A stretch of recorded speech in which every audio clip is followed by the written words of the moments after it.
Hello, magandang umaga po no sa lahat ng subscribers ko.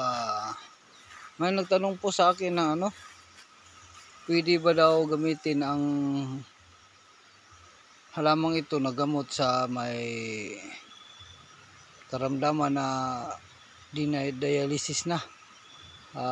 Ito po ay masasabi ko talagang magagamit nyo at pwede nyo gamitin ang halamang ito.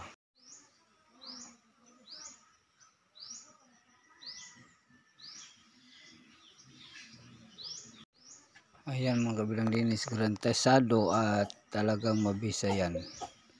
Yan ang pakuluan nyo lang yung dahon tsaka mga buto-buto niya at yung tang.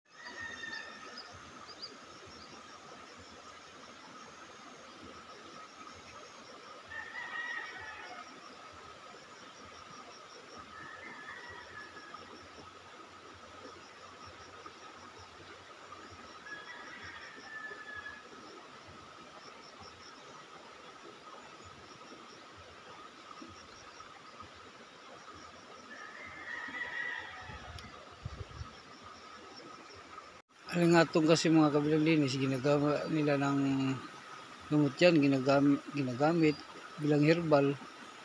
Pero yung dahon niya talaga mga kabilang linis di pwedeng gamitin kasi makati.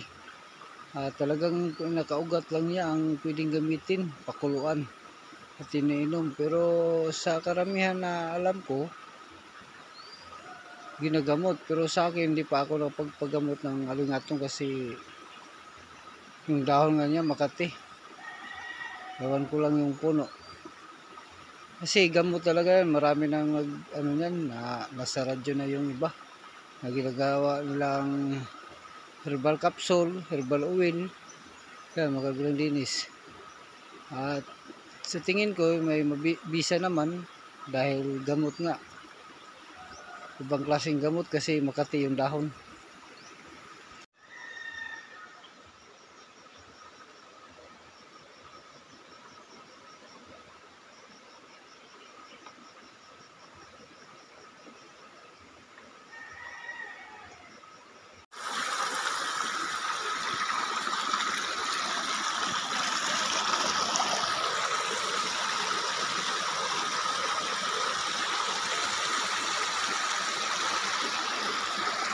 Tested and proven na mga kabilang linis at marami lang napagaling yan.